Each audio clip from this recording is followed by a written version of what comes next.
We're at the Travertine Hot Springs, and I guess originally water used to run down this channel, starting way up there.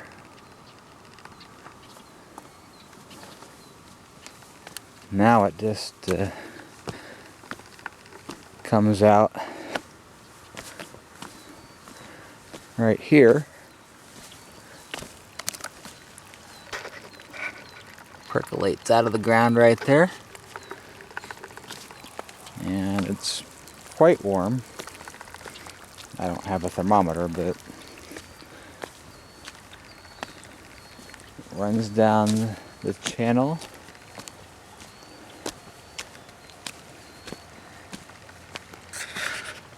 May be possible to see the steam in the darkness there against the dark background. Then they have all these rocks that you can divert water every which direction. So right now most of it's going to this one on the left there. So they got this little pool down here. They have that little pool. Sydney and I started in that one last night. And people left. So people that were in this pool moved to the left pool. So we moved into that one, and then those people eventually left. And we moved into that one, which was the warmest at the time. And so we eventually had the whole place to ourselves for a little while. That was probably about midnight. There's also a pool out there where that gentleman is taking photos. And they have a concrete pool up by the parking lot that you can't see from here. It's over that very small ridge, not the big one in the background that the sun's over. But pretty neat place, but of course you get some very interesting characters. Looks like there might be a pool right next to that big rock too.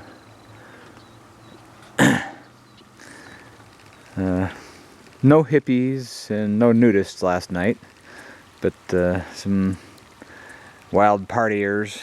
I guess some men's softball championship thing is going on near here or something like that. But anyway, the stars were absolutely gorgeous. The Milky Way, saw lots of satellites, saw lots of meteors, some really bizarre things that we couldn't explain. Big flashes in the sky that were not airplanes.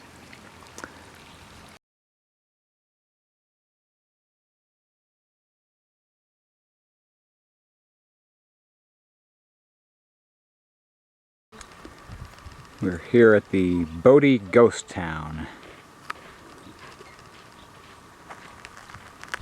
Last stop on our trip.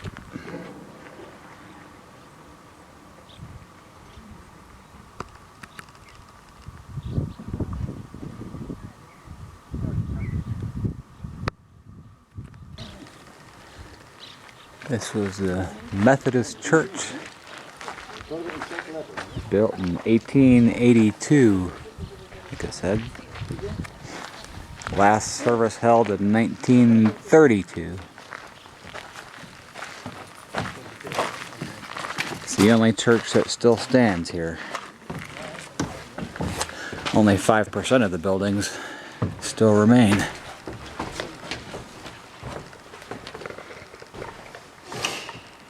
Martha, play the opening tune.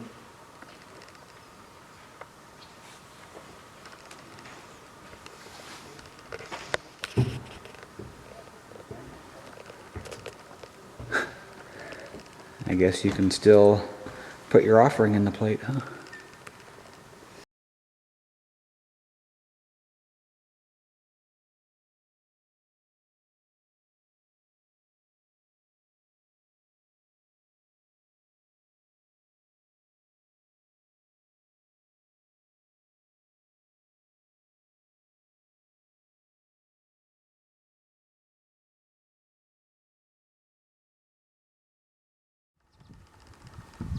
All that remains of the town bank is the vault. Apparently there was a fire in 1932 that destroyed quite a bit of the town and took most of the bank with it.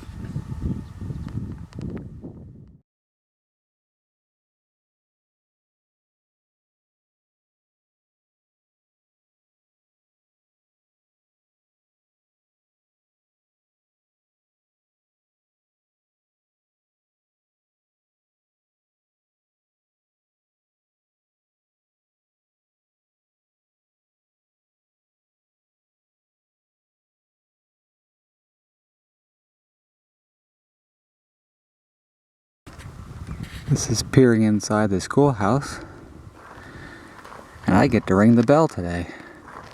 Not sure if you can read it there.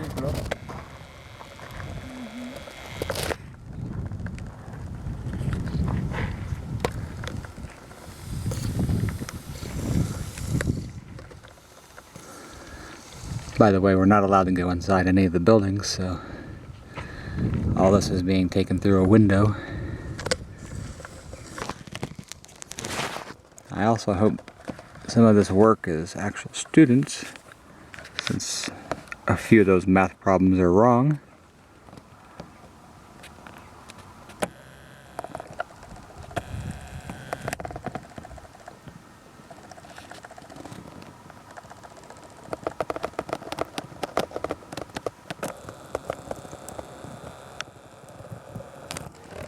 See the stove in the middle. Unfortunately, there's so much dust on the books that you cannot read the covers.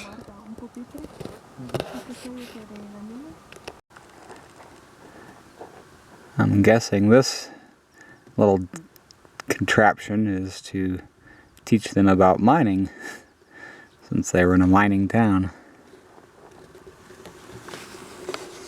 And over here we can see they had some music.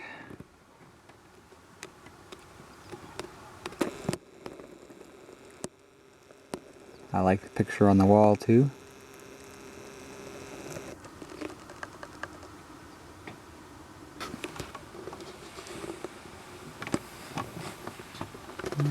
Skeleton.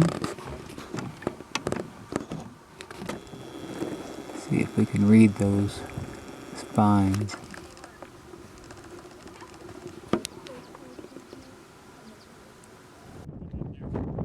This is their hydroelectric plant. The creek, however, seems to be dry. Not sure if they at one time stored water in a reservoir to constantly have water to power this, or what the deal was.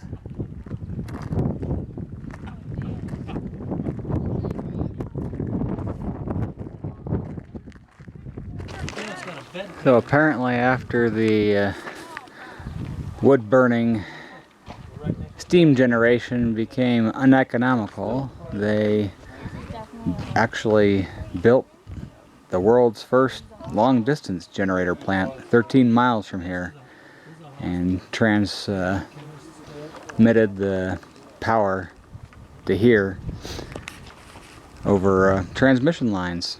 Apparently the first to do that. Had no idea.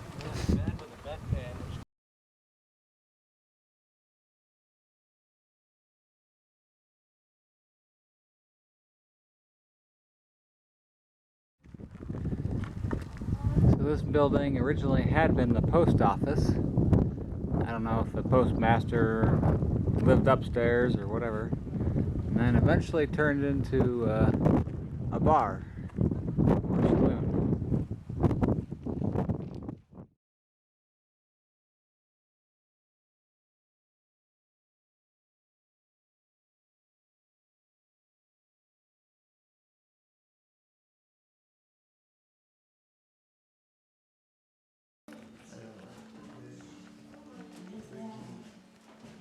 Un cheval, buggy et deux chevals, 75-16. C'est pas à quelle année? Ah, 1881.